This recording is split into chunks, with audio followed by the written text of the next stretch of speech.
Bismillahirrahmanirrahim. Assalamualaikum warahmatullahi wabarakatuh. Alhamdulillah. Alladzi bi ni'matihi tatimmu salihat. Assalatu wassalamu ala Rasulillah wa ba'd. Kita ada di ayat yang ke-6 di surat Al-Fatihah, yaitu Ihdinas siratal mustaqim. Kalau terjemahnya, berilah kami petunjuk. Apa petunjuknya? As-siratal mustaqim, yaitu jalan yang lurus. Di hadis Abu Hurairah, Allah berfirman, qasamtu salata baini wa baina abdi nisfain.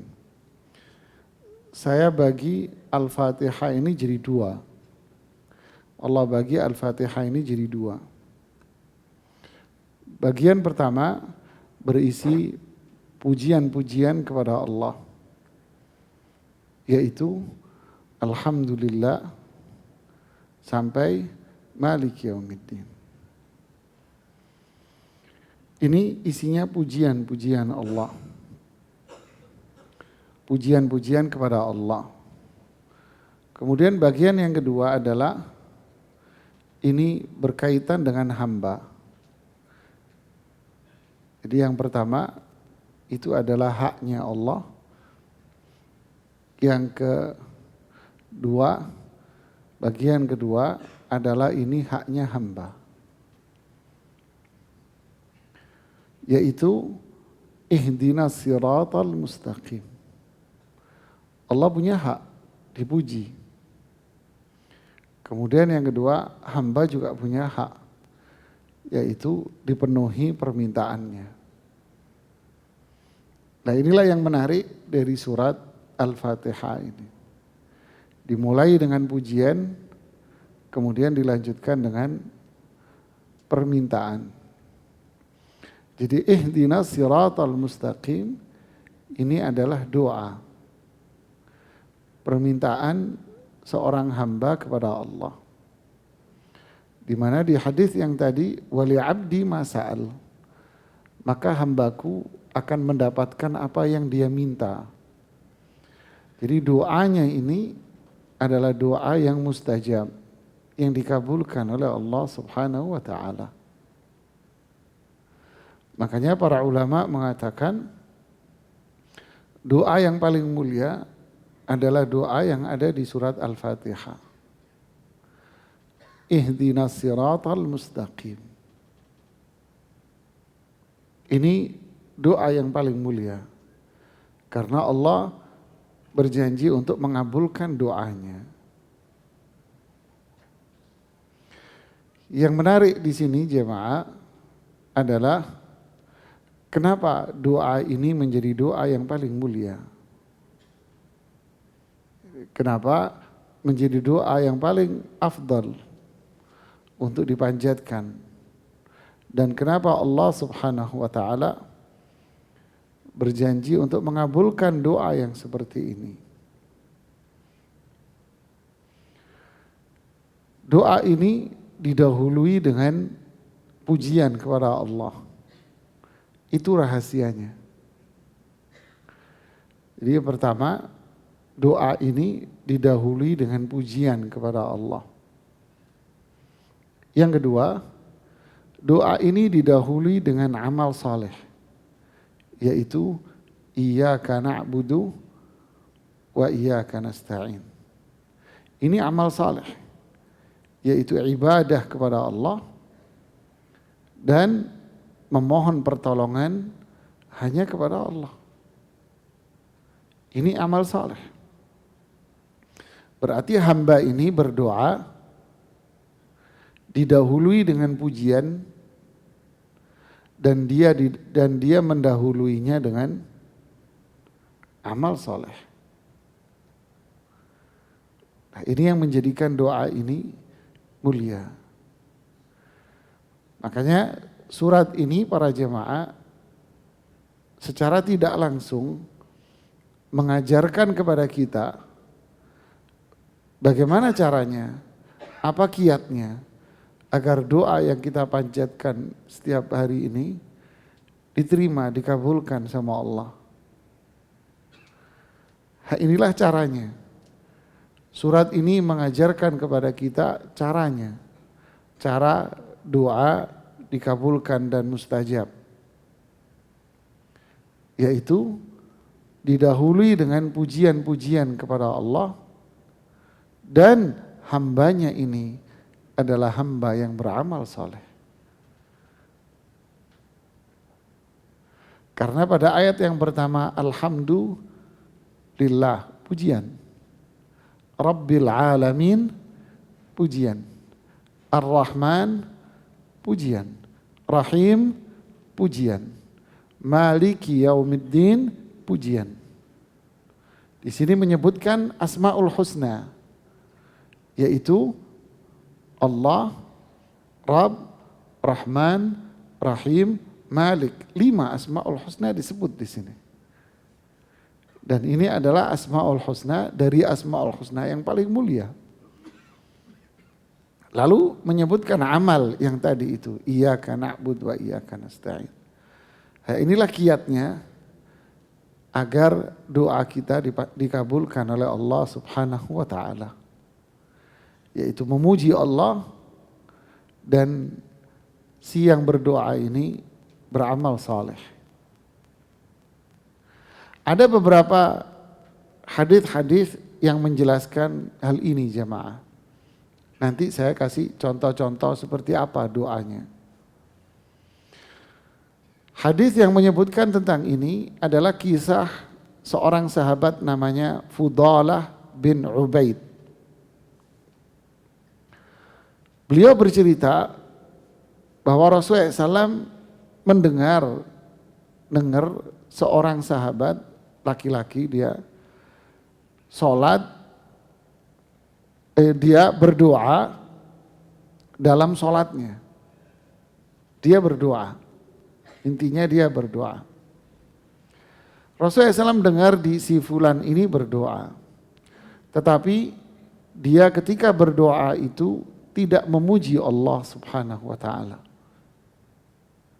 Dan pula di hadis ini disebutkan bahwa laki-laki itu tidak bersolawat kepada Rasulullah sallallahu alaihi wasallam. Lalu Rasulullah SAW mengomentari doanya nih fulan, cara dia berdoa. Bukan yang dikomentari doanya, tapi caranya dia dalam berdoa. Beliau mengatakan laqad ta'ajjal. Nih fulan buru-buru berdoanya katanya. Nih fulan ini buru-buru. Seperti apa? Umpamanya si fulan berdoa, ngangkat tangan, langsung minta. Nah ini kan kebanyakan kita seperti itu. Ngangkat tangan langsung minta, ya Allah ini. Dia langsung minta tuh. Rasulullah SAW mengatakan laqad ta'ajjal, ini orang buru-buru. Artinya doanya ini ya tidak dikabulkan sama Allah. Dia buru-buru. Lalu Rasulullah SAW mengajarkan kepada sahabat ini dan kepada semua umatnya. Nah inilah Islam. Ya. Habis ditegur terus diajarin. Diajarin doa yang benar. Beliau mengatakan idza shalla ahadukum, jika kalian itu berdoa, falyabda bitahmidi rabbih jalla wa azza. Hendaknya dia memulai doanya dengan memuji Allah Subhanahu wa taala. Dia mulai dengan memuji Allah Subhanahu wa taala. Wassana' alaihi, thumma yusalli 'ala nabi sallallahu alaihi wasallam. Setelah itu dia bersolawat kepada Rasulullah sallallahu alaihi wasallam. Lihat nih urutannya. Thumma yad'u ba'du bima syaa. Lalu setelah itu dia berdoa, terserah dia. Jadi hadis ini riwayat Imam Abu Dawud, Tirmidzi, dan hadisnya hadis yang sahih. Jadi ini menjelaskan kepada kita adab, tata cara berdoa. Bahwa kalau kita berdoa, jangan langsung minta jemaah. Ini namanya, bahkan para ulama mengategorikan ini orang yang melampaui batas. Innallaha la yuhibbul mu'tadin. Allah tidak suka orang yang melampaui batas dalam berdoa. Di antara bentuk i'tida, melampaui batas dalam berdoa adalah langsung minta, enggak pakai memuji. Jadi ngangkat tangan minta. Nah ini Allah enggak suka cara begini. Berarti caranya adalah pujilah Allah, kemudian bersolawat kepada Rasulullah SAW, dan anak dan orang yang berdoa ini adalah orang yang beramal soleh. Dia beramal soleh. Ini bahasan menarik jemaah. Ada lagi kisah Anas ibnu Malik. Beliau bercerita, annahu kana ma'a Rasulullah SAW. Hari itu Anas ibnu Malik lagi bersama dengan Rasulullah SAW. Jalisan, lagi duduk santai bersama Rasulullah SAW. Wa rajulun yusalli thumma da'a. Dan di situ ada seorang laki-laki yang lagi sholat. Setelah dia sholat, kemudian dia berdoa. Doanya ini anak, suaranya agak kenceng. Doanya sahabat ini kenceng. Sehingga Rasulullah SAW yang ada di sebelahnya terdengar. Dia berdoa, memulai doanya dengan mengatakan demikian. Disebutkan sampai redaksinya sama Anas bin Malik. Allahumma inni as'aluka bi anna lakal hamda la ilaha illa antal mannan badi'us samawati wal ardi ya dzal jalali wal ikram ya hayyu ya qayyum. Si sahabat ini memulai doanya dengan membaca ini. Kalau kita terjemahkan, ya Allah, sesungguhnya aku memohon kepadamu. Sesungguhnya pujian-pujian itu hanya milikmu. Tidak ada sesembahan yang benar kecuali Engkau. Al-Mannan, yaitu zat yang memberikan kebaikan dan karunia. Badi'us samawati wal ard, zat yang menciptakan langit-langit dan bumi. Ya dzal jalali wal ikram, wahai pemilik keagungan dan kemuliaan. Ya hayyu ya qayyum, wahai zat yang maha hidup dan maha berdiri sendiri. Berarti ini pujian apa tidak? Pujian. Rasulullah SAW mendengar doanya nih fulan, nih sahabat. Apa komentar Rasulullah SAW? Beliau juga komentar. Beliau komentarnya gini karena Anas bin Malik. Laqad da'allaha bismihil azim. Si fulan ini berdoa kepada Allah dengan menyebut nama Allah yang paling mulia. Alladzi idza du'iya bihi ajab. Kalau ada yang berdoa dengan cara yang seperti ini, Allah kabulkan doanya. Wa idza su'ila bihi a'ta. Kalau dia meminta sesuatu, Allah kasih permintaannya. Ini hadis riwayat Abu Dawud, Imam Nasai, dan hadisnya sahih. Inilah contoh sahabat yang berdoa dengan dimulai pujian kepada Allah. Rasulullah SAW mengatakan doanya dikabulkan. Subhanallah. Al-Imam Ibnu Katsir berkata di dalam tafsirnya, beliau bilang gini, ketika doa itu didahului dengan pujian kepada Allah, maka sangat layak untuk diiringi dengan permohonan. Maksudnya kalau Anda berdoa, mulailah dengan pujian kepada Allah, setelah itu kamu minta. Jangan muji doang, habis muji kamu minta. Ini adalah kondisi-kondisi pemohon yang paling sempurna. Lihat kalimatnya. Ini paling sempurna ini. Memuji Allah, kemudian meminta kebutuhannya dan kebutuhan saudara-saudara mukminnya. Dia berdoa untuk dirinya dan dia berdoa untuk orang lain. Untuk siapa? Orang tuanya, keluarganya, untuk saudaranya yang lain. Karena hal itu lebih dipenuhi kebutuhannya dan lebih dikabulkan. Ini dikabulkan, ini doa mustajab. Oleh karena itu Allah mengarahkan hambanya akan hal itu. Karena ia lebih sempurna. Jadi Allah menyuruh hambanya untuk berdoa dengan cara seperti ini di surat Al-Fatihah ini. Ya. Subhanallah. Inilah jamaah cara berdoa yang mulia. Yaitu apa? Dimulai dengan pujian kepada Allah. Jadi contoh, Anda berdoa, ya Allah, tentu dengan mengangkat tangan. Ya Allah, Engkaulah yang menciptakan, ini contoh aja. Bebas Anda memuji Allah dengan Asmaul Husna Allah. Ya, yang dimaksud memuji itu, ya antum kalian sanjung Allah dengan kemuliaannya. Seperti dengan mengatakan, ya Allah, Engkaulah pencipta langit dan bumi. Engkaulah yang memberikan rezeki semua makhluk di alam semesta. Engkau yang memberikan semua kebaikan-kebaikan ini. Tidak ada kebaikan kecuali darimu. Engkaulah yang memberikan nikmat, karunia. Dan Engkau yang menyembuhkan semua penyakit.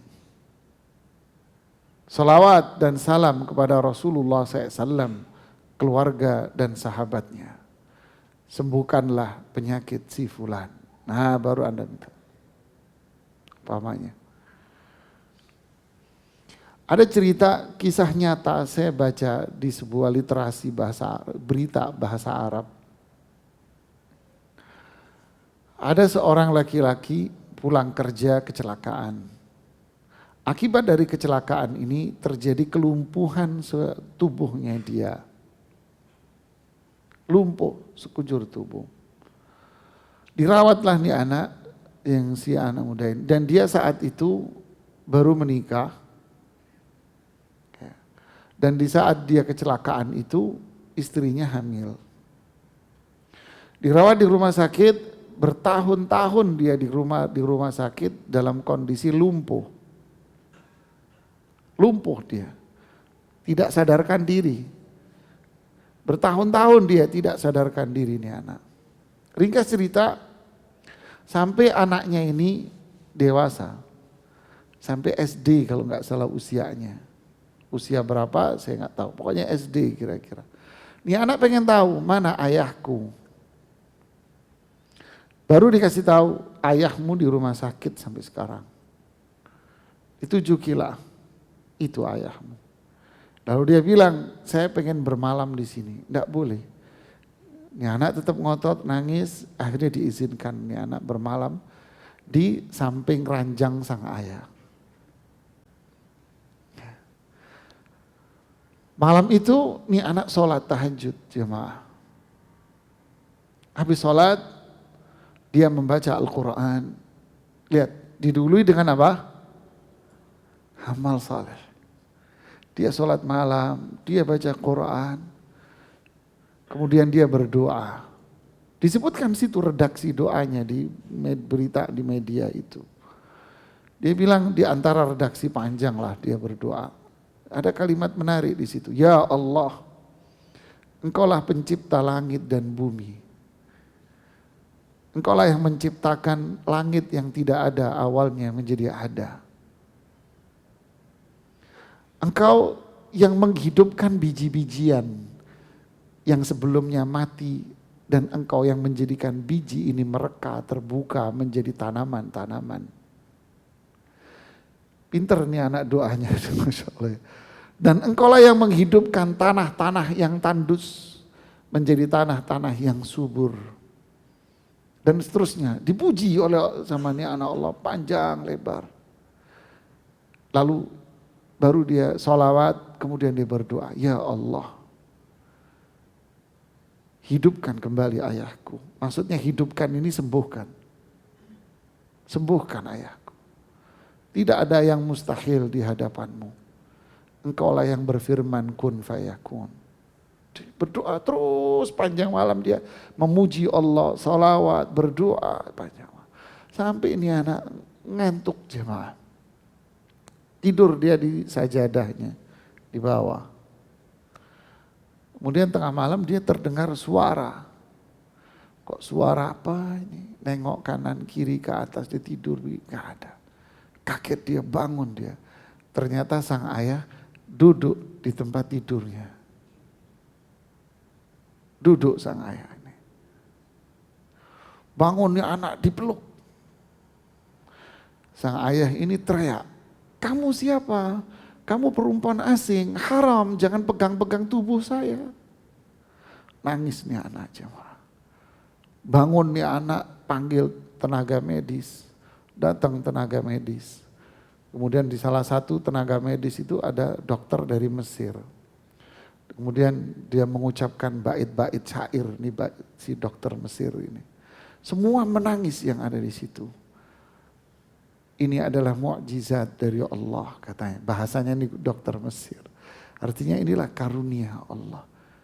Sembuh jemaah. Allah kabulkan doanya. Ini anak. Begitulah jemaah, janji Allah subhanahu wa ta'ala. Ya, kalau kita cerita doanya Rasulullah SAW pun, ya mungkin ada orang bilang, lah itu kan Rasul. Gitu ya.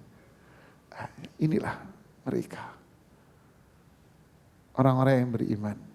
Berdoa dengan memuji Allah subhanahu wa ta'ala. Bersalawat kepada Rasulullah SAW, baru dipanjatkan permintaannya. Dan pula ni fulan adalah orang yang beramal soleh. Dalilnya adalah di surat Al-Ma'idah pada ayat 35. Allah berfirman, ya ayyuhalladzina amanu taqullah wabtaghu ilaihil wasilah. Wahai orang-orang yang beriman, bertakwalah kalian kepada Allah. Kemudian Allah bilang gini, dan carilah jalan yang mendekatkan diri kalian kepada Allah. Carilah jalan yang mendekatkan diri kepada Allah. Wasilah, itu jalan, para ulama tafsir mengatakan wasilah adalah sesuatu yang bisa mendekatkan diri kalian kepada Allah. Imam Qatadah berkata, ini sahabat radhiyallahu anhu mengatakan, dekatkanlah diri kalian kepada Allah dengan ketaatan dan amal saleh yang diridhoi sama Allah. Ibnu Jarir At-Tabari mengatakan, wabtaghu ilaihil wasilah, carilah wasilah kalian yang bisa mendekatkan diri kalian kepada Allah. Beliau menafsirkan ayat ini mengatakan, carilah pendekatan diri kepada Allah dengan amal yang soleh. Jadi bagaimana kita ini dekat sama Allah? Yaitu dengan amal soleh. Ketika dia dekat dengan Allah, maka doanya pun apa? Mustajab jemaah. Ketika dia beramal soleh, mustajab. Dalam hadis Bukhari, kisah 3 laki-laki yang terjebak dalam gua. Lalu tertutup pintu gua itu dengan batu yang tidak mungkin bisa digeser oleh manusia. Mereka berkata, unzuru a'malan amiltumuha salihatan lillah fad'ullaha biha.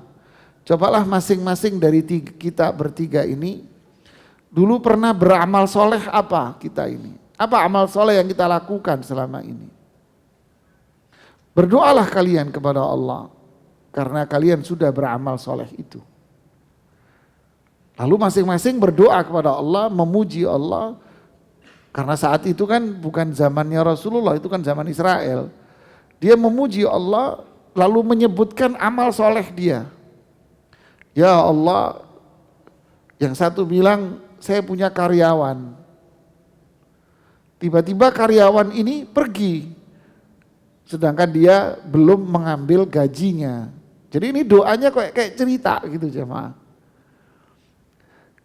Saya punya karyawan, dia pergi, gajinya belum diambil. Lalu gajinya dia, saya belikan kambing onta. Gajinya dia, sama si majikan ini dibeliin kambing jemaah.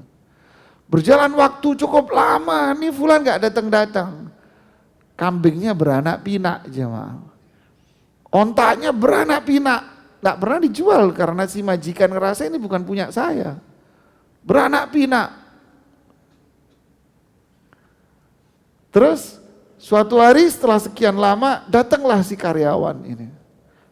Mana gajiku yang dulu? Kata dia dulu, mana? Si bos ini bilang, coba lihat. Lembah, tahu lembah jemaah? Apa? Apa lembah Pak? Ya, kota. Dataran di antara dua bukit, artinya apa? Kota. Kalau Sumatera Barat, Padang. Iya. Dataran di antara dua bukit, Padang, Padang Panjang, Pariaman, semua itu satu kota lah. Ya. Coba lihat lembah itu. Ya, dilihat dari atas bukit. Apa? Semua kambing dan onta milik kamu. Kamu jangan menghina saya, katanya. Saya tidak menghina. Itu punyamu, ambil. Diambil semuanya sama budak-budak yang mengurusi ternak. Tidak disisakan satu ekor pun buat saya ya Allah. Jika apa yang saya perbuat ini adalah amanah, amal saleh, bukain pintu gua ini ya Allah. Nah ujungnya lihat jemaah. Ceritanya panjang, ceritanya sama Allah tapi bukan sama siapa-siapa, sama Allah. Dibukain pintu gua ini keren. Begitulah seterusnya, yang satu cerita tentang baktinya dia dengan orang tua. Yang satu cerita dulu pernah mau berbuat zina, nggak jadi. Akhirnya pintu ini semua terbuka dengan amal solehnya mereka. Subhanallah. Ibnu Qayyim mengomentari cerita ini jemaah. Komentar beliau begini. Permohonan kepada Allah akan hidayah ke jalan yang lurus merupakan permintaan-permintaan yang agung. Pemberian-pemberian yang mulia. Ini agung, mulia ini. Caranya sesuatu yang agung ya mulai dengan yang mulia. Jadi inilah caranya jemaah. Jadi memuji Allah seperti tadi, bersalawat kepada Rasulullah SAW, dan bisa Anda mulai pula dengan menyebutkan amal soleh Anda. Ketika Anda mengangkat tangan, ya Allah, saya sering bersedekah, saya sering bantu ibu, saya sering kirim uang ke ibu saya. Saya pernah begini, saya sholat 5 waktu ke masjid, saya ini ya Allah, saya ini ya Allah, saya ini ya Allah. Jika semua amalan soleh ini engkau terima, maka apa yang Anda minta? Ini adalah doa yang paling mulia jemaah. Ini namanya tawassul yang boleh. Dia doa dengan bertawassul menggunakan perantara. Perantaranya apa? Memuji Allah, bersolawat kepada Rasulullah SAW, dan dengan amalnya dia sendiri, bukan amalnya orang. Rasulullah SAW pun pernah bersabda, alihu bidzal jalali wal ikram. Kalau kalian doa, sebut berkali-kali nggak apa-apa, bolak-balik kamu sebut berkali-kali nggak apa-apa. Apa itu? Ya dzal jalali wal ikram. Ya dzal jalali wal ikram, ya dzal jalali wal ikram, ya hayyu ya qayyum, ya hayyu ya qayyum. Di malam sebelum terjadinya perang Badar, malam Jumat, karena perang Badar itu terjadi hari Jumat. Di malam harinya Rasulullah SAW berdoa sepanjang malam dengan mengulang-ulang ya dzal jalali wal ikram, ya dzal jalali wal ikram. Diulang nggak tahu berapa kali itu Rasulullah SAW mengulang.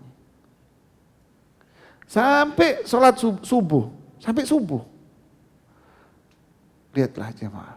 Subuh, sholat subuh berjamaah dengan para sahabat. Setelah itu balik lagi ke tenda. Doa lagi dengan diangkat tangannya. Ditemani oleh Abu Bakar As-Siddiq. Sampai kata Abu Bakar bercerita, sampai surbannya Rasulullah SAW ini terjatuh. Kemudian Abu Bakar mengambil surbannya radhiyallahu anhu, diletakkan kembali di kepalanya Rasulullah sallallahu alaihi wasallam. Diletakkan kembali kepalanya. Sambil Abu Bakar mengatakan, cukup ya Rasulullah, sudah cukup. Dari malam sampai subuh dilanjutkan, cukup ya Rasulullah. Allah dengar, Allah gak mungkin menyia-nyiakanmu. Sudah ya Rasulullah. Lihat jemaah.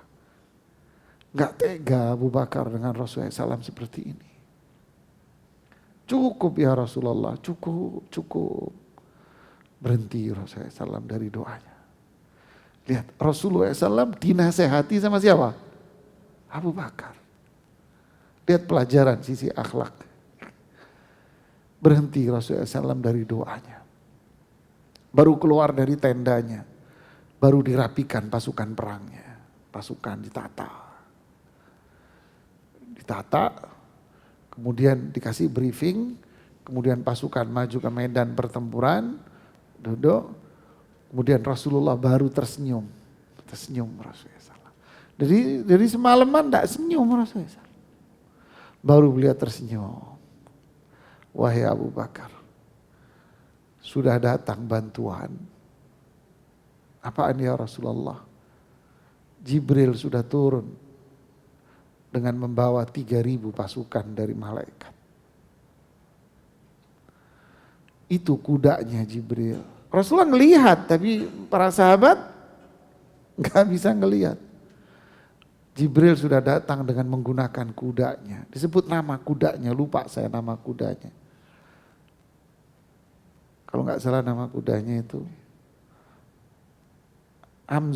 Hamzun atau Hamzun gitu nama kudanya itu ya, lupa saya. Rasulullah SAW yang sebut nama kudanya, Hamzun atau apa, ini kudanya ini sudah datang. Ini Jibril. Jibril datang dengan menggunakan surban. Surbannya beliau seperti surbannya Zubair bin Awam. Mirip dengan pakaiannya Zubair bin Awam.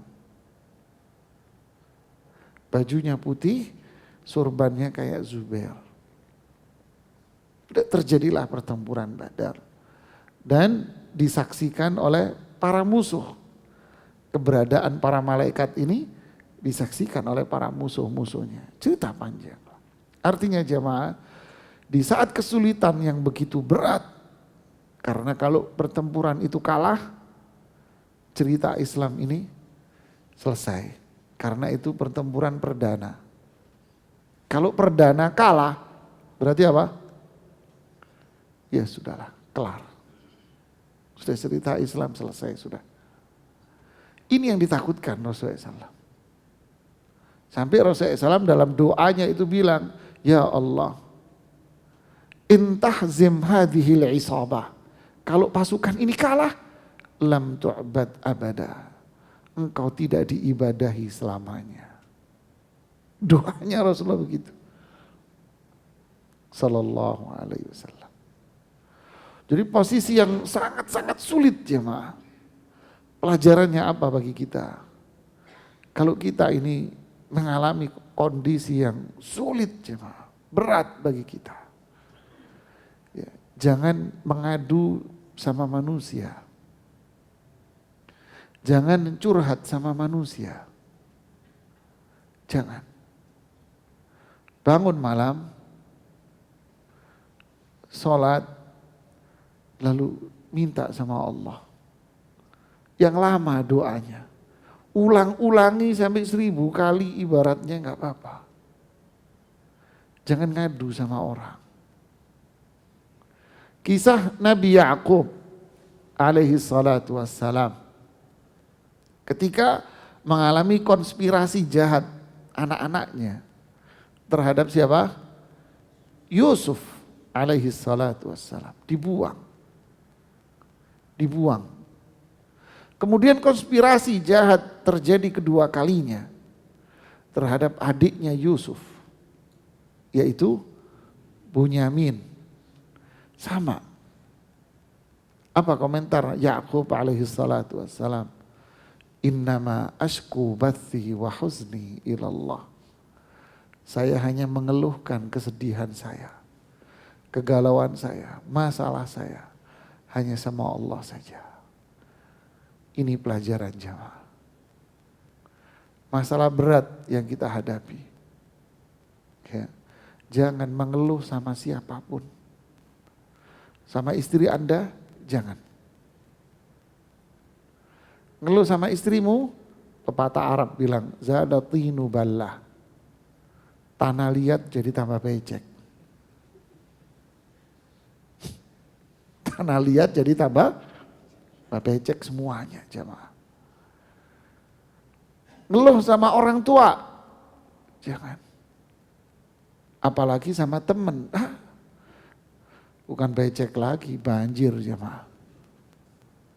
Terus gimana? Doa sama Allah. Sama orang tua, cukup Anda katakan sama ibu Anda, ayah, ya doain ya. Kenapa? Doain aja. Kenapa? Enggak lagi ada masalah aja. Doain ibu, doain ya. Ngomong sama istrimu, doain. Cukup. Minta didoakan. Bukan mengeluh. Tapi minta doa. Minta doa. Ini yang diajarkan para nabi dan rasul dulu. Diajarkan Rasulullah sallallahu alaihi wasallam kepada kita.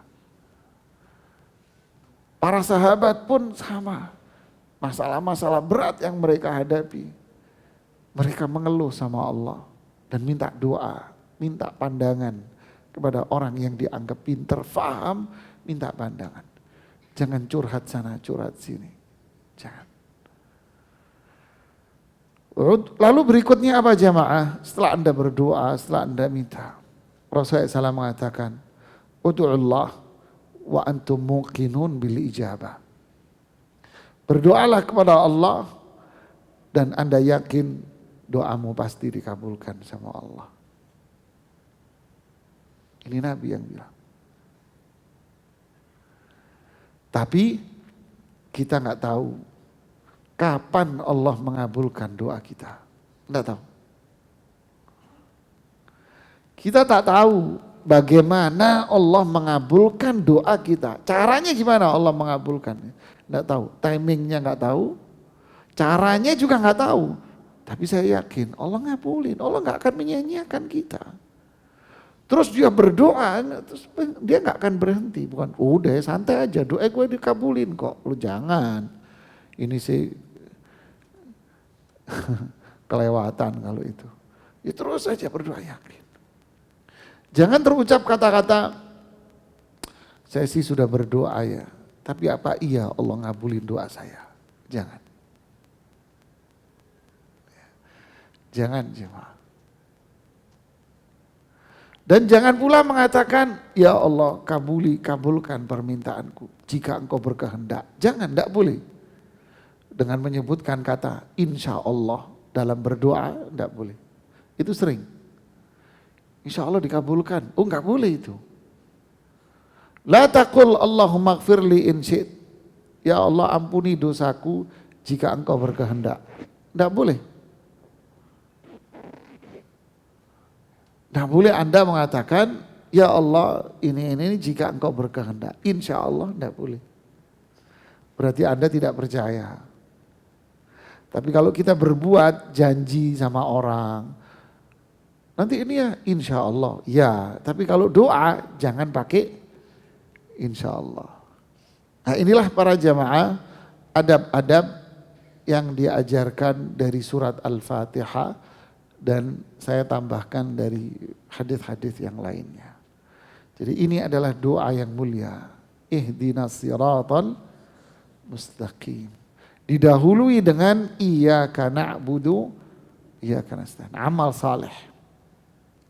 Berarti orang yang hidupnya penuh maksiat, tidak ada ketaatan sama Allah, lalu doa,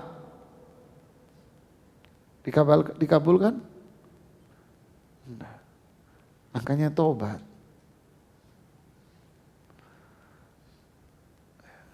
Orang bergelimang maksiat terus berdoa, gue doain lu. Gimana lu doa? Lu doa sendiri jauh, gue sumpahin lu. Ya sumpahin deh. Memang Allah kenal sama ente. Tapi jangan ngomong begitu, ini kan cuma ceramah aja. Kenyataannya jangan ngomong, gak boleh. Namanya ngata-ngatain orang, gak boleh, itu biarin aja, senyumin aja. Ya kan? Jadi inilah indahnya. Orang yang berdoa, orang yang dekat dengan Allah. Wallahu a'lam bishawab. Nanti kita lanjutkan di ayat ini, apa yang dimaksud dengan hidayah itu, Mas? Dan bagaimana cara menggapai hidayah. Nah, dan apa yang dimaksud dengan sirat mustaqim, jalan yang lurus. Ini maknanya dalam di sini. Ya, wallahu alam. Saya kasih kesempatan untuk bertanya, silahkan.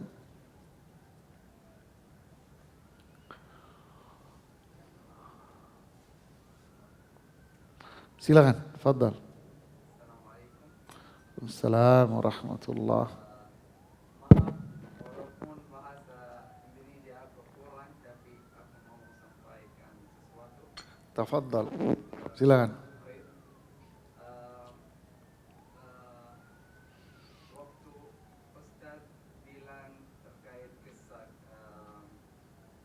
kita gak bisa curhat sama istri, aku ingat waktu Rasulullah SAW di Sallallahu alaihi wasallam. perang, enggak, waktu dia mau pergi jihad dan semua kaum muslimin mereka gak dengar sama pemerintah Rasulullah SAW. Iya. Jadi ada beberapa kali kita bisa curhat sama istri, tapi yang kita yang kita pertama niat kita sama Allah, tapi ada beberapa kali kita bisa curhat juga, jadi ada solusi. Fahim. Al-akh nanya tentang masalah curhat sama istri. Menyebutkan kisah pada waktu perjanjian Hudaybiyah. Yang beliau maksud perjanjian Hudaybiyah. Di mana itu terjadi pada tahun ke-6. Rasulullah SAW hendak berangkat umrah ke Makkah. Tapi ketika di tengah perjalanan di tempat namanya Hudaybiyah, itu nama tempat.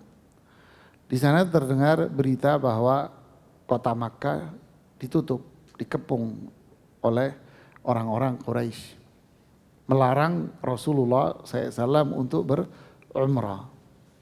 Ringkas cerita, berarti umrahnya gak jadi.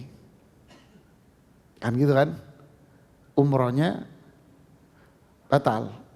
Padahal Rasulullah SAW sudah ihram. Ihram ini niat. Sudah niat umrah, sudah pakai kain ihram tapi batal. Nah, di sini karena batal maka harus membayar dam. Menyembelih kambing. Paham? Nah, itulah cerita yang dia maksud. Beliau keluar dari tendanya. Saat itu Rasulullah SAW pergi dengan istrinya namanya Ummu Salamah. Beliau keluar dari tendanya. Menyuruh para sahabat semua untuk menyembelih dam. Karena umrohnya batal. Tapi seruan Rasulullah SAW ini tidak didengar oleh para sahabat. Bukan tidak ditaati loh ya. Saya tidak bicara tidak ditaati, bukan. Tapi nggak didengar sama sahabat. Sahabat nggak dengar itu. Karena jumlahnya banyak saat itu. Rasulullah SAW masuk ke dalam tenda dengan sedih. Kemudian beliau, ya itu kata dia curhat sama Ummu Salamah. Kemudian Ummu Salamah mengatakan, keluar lagi, ambil kambing, kamu sembelih di depan mereka. Oh iya ya. Baru beliau keluar, ngambil kambingnya, disembelih di depan mereka, semua sahabat ngikut. Maksud dari pertanyaannya, bukankah ini curhat? Kenapa kok nggak boleh? Itu maksud dia. Ini bukan curhat, kan saya bilang tadi. Ini bukan curhat. Tetapi ini apa? Minta pendapat. Syura. Ini minta pendapat. Saya ngomong sahabat, kok nggak didengar ya? Musalamah bilang, contohin aja. Maksudnya adalah bisa jadi para sahabat itu memang nggak dengar suaramu.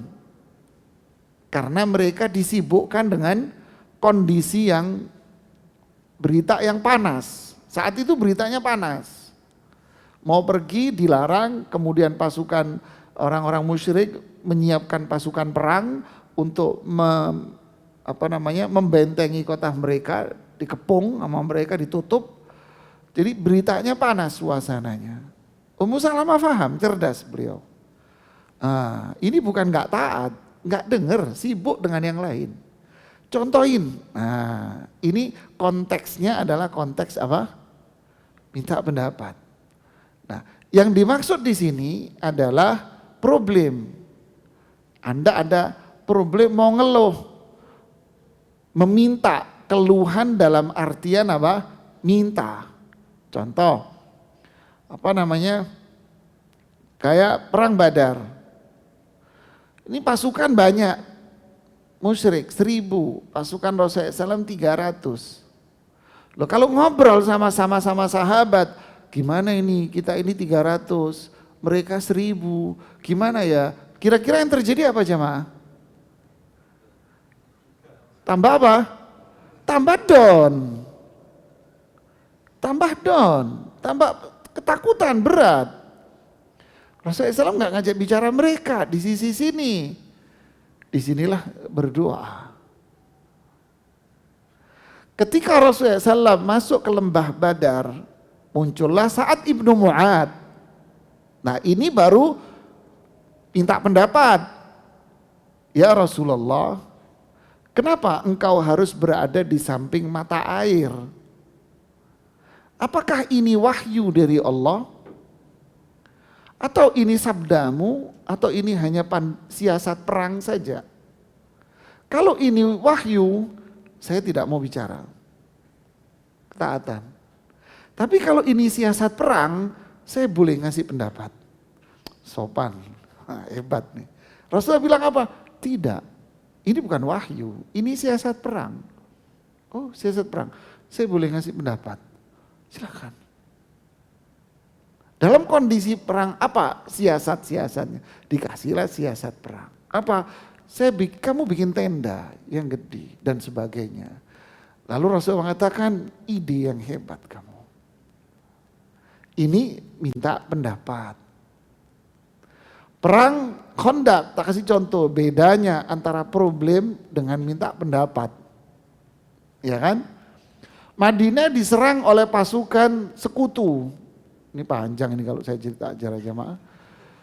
Diserang pasukan sekutu. Kok pasukan sekutu? Iya karena terdiri dari kaum musyrik, kaum Yahudi. Yahudi pun dari beberapa kelompok Yahudi. 10.000 jumlahnya. Rasulullah SAW mengumpulkan sahabat. Apa curhatnya ke mereka?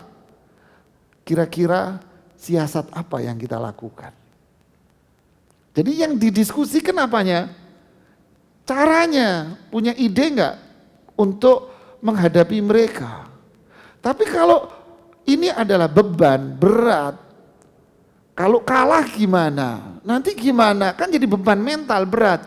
Di sisi sini Rasulullah SAW enggak curhat sama mereka. Gimana nanti kalau kita kalah?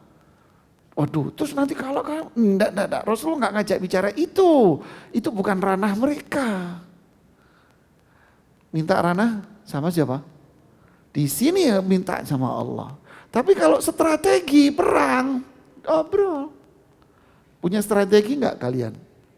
Ini punya ide ini, enggak ada yang pas. Salman ya Rasulullah saya. Di negeri saya, di Persia. Kalau pasukan musuh lebih besar dari kita gali parit. Biar mereka nggak bisa nyerang. Ada ide bagus kata Rasulullah SAW. Ini siasat. Ya kan? Siasat. Tapi kalau kita minta jalan keluar biar menang. Ada solusi dari siapa? Allah. Nah, sama istri Anda. Gimana? Minta ide solusi. Gimana solusinya? Gak apa-apa ngobrol. Tapi minta sama Allah lah yang bisa menyelesaikan semua. Ya, sama kita syura, musyawarah untuk mencari apa? Cara siasatnya gimana nih? Gitu. Selebihnya adulah sama Allah. Ya. Anda konflik suami istri, Anda sama suami, sama Anda sama istri berantem. Ya kan, Anda berantem.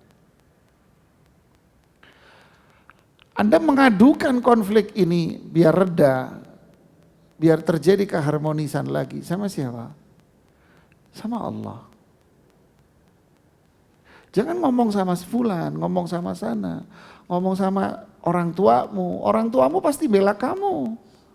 Istrimu pasti disalahkan. Suamimu pasti disalahkan. Orang tua pasti bela anak.